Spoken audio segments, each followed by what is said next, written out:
Bonjour à tous et bienvenue dans ce nouveau rendez-vous de 6 minutes chrono. Nous accueillons aujourd'hui Guillaume Hérault. Bonjour. Bonjour. Guillaume Hérault, vous êtes président du collectif Impulsion. Vous organisez les ateliers du FAIRE, F-A-I-R-E, consacrés à la mise en avant des métiers manuels. C'est samedi 9 mars à l'hôtel de région. Avant de parler de l'événement, on va parler. Le collectif Impulsion, en 2 mots, c'est quoi? Le collectif Impulsion, c'est 4 piliers. Un pilier où en fait c'est un ensemble d'artisans et d'industriels qui sont ensemble pour faire des choses sur notre région. Donc on échange nos expertises et notre bonne pratique. Et puis on reçoit parfois des membres extérieurs qui vont nous présenter leur expertise. Donc ça c'est hyper intéressant. On a une deuxième activité, c'est d'aider les populations en situation de faiblesse.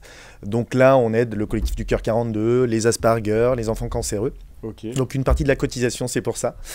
Une troisième partie qui est hyper importante pour nous, c'est qu'on aide les entreprises qui sont en difficulté. Avant, on aidait plutôt les startups. Maintenant, on s'est plutôt axé sur les entreprises en difficulté. Ça fait 10 ans qu'elles fonctionnent, mais tout d'un coup, elles ont un coup de mou. Et ben, on est là pour ouvrir complètement nos carnets d'adresses.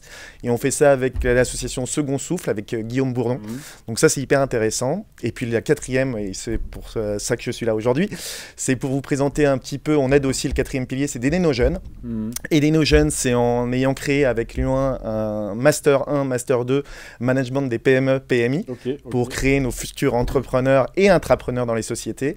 Et enfin, on fait les ateliers du FAIRE, et on est là aujourd'hui, le 9 mars, pour promouvoir en fait les métiers manuels. Les métiers manuels. Alors, voilà. Et c'est vrai que les métiers manuels, on en parlait un peu en amont de cette émission, c'est que les métiers manuels, pendant très longtemps en France, ça a été un peu mis sur le côté. C'est-à-dire qu'en gros, tu réussis pas ton bac, tu feras un bac pro, tu feras un métier manuel. Exactement. On en est où aujourd'hui de cette... voilà, de cette sensation de dire comment aujourd'hui les travaux le travail manuel est considéré? Le travail manuel est de mieux en mieux considéré. Ouais. J'en veux pour preuve qu'on peut très bien réussir sa carrière. On en parlait tout à l'heure, mais on peut très bien réussir sa carrière en faisant un métier manuel, oui, ou au moins aller dans des activités industrielles et artisanales, parce que on parle et artisanaux. On parle souvent des métiers manuels, mais dans les métiers manuels, il n'y a pas que l'atelier, il y a aussi les services marketing dédiés à l'industrie, le marketing industriel, il y a la RH qui est plutôt dédiée à l'industrie, et ça c'est hyper intéressant, et donc tous ces métiers vont être représentés. Donc on a quatre grands pôles en fait dans l'hôtel de région, donc ce samedi 9 mars. Venez d'ailleurs nombreux parce que comme vous le savez, c'est une entrée gratuite. Donc on a 4 pôles, un pôle bâtiment, oui, un pôle artisanat et industrie. Bâtiment sous tension. Ouais, bâtiment sous tension, exactement. Un pôle artisanat et industrie, un pôle métier de bouche, donc qui est hyper intéressant, et un pôle cuir et textile. Métier de bouche sous tension aussi. Enfin, de toute façon, il y a des tensions quand même de manière générale dans les travaux, dans tout ce qui est manuel, quoi. Exactement, exactement. Et c'est pour ça qu'on fait ces ateliers. Donc à côté de ça, donc après ces pôles, après on a un pôle aussi. Alors c'est plutôt une zone refaire. Donc plutôt là, c'est plutôt RSE. C'est comment on redonne vie à des produits, soit des produits âgés, soit des produits qui ont été abîmés.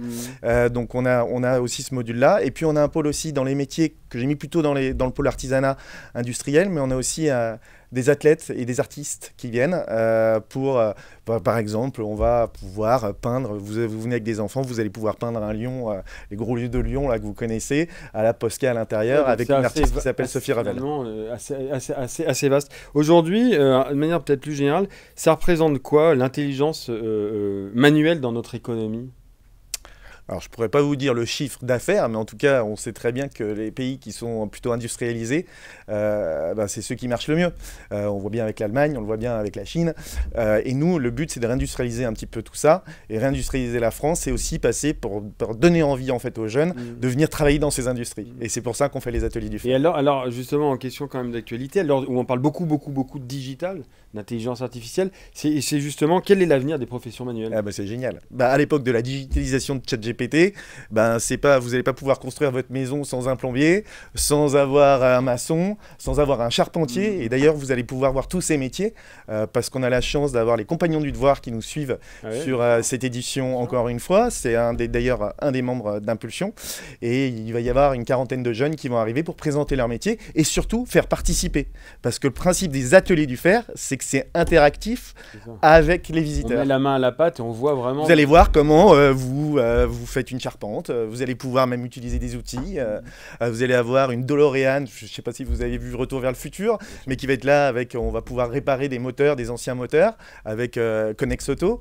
Voilà, donc c'est tout ça qui fait que c'est hyper intéressant parce que c'est interactif et immersif. Donc là, on s'adresse aux jeunes, c'est pour effectivement leur situation professionnelle. J'ai vu un chiffre tout à l'heure, 37% des salariés, un chiffre de septembre 2023, 37% des salariés français envisagent de se reconvertir dans le manuel. C'est assez incroyable comme chiffre. Il faut continuer. Parce que finalement, Atelier du Fer, c'est à la fois de la formation et de la reconversion ou pas aussi? Alors exactement. Donc c'est notre cible, évidemment. C'est toujours les jeunes, les familles, pour changer un peu le regard sur ces métiers-là, qui sont des métiers passionnants où on peut très bien gagner sa vie. Et là, je vous regarde dans les yeux et on peut très bien gagner sa vie.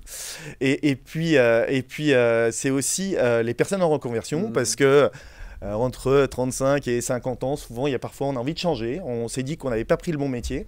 Et donc, c'est aussi toutes ces personnes en reconversion. Et on va avoir des conférences, justement, par des personnes qui ont vécu cette reconversion. Bon, bah écoutez, en tout cas, Guillaume Hérault, merci d'être venu sur le plateau nous présenter les ateliers de fer, donc du fer, pardon. Je répète qu'ils auront lieu samedi 9 mars à l'hôtel de région. C'est gratuit.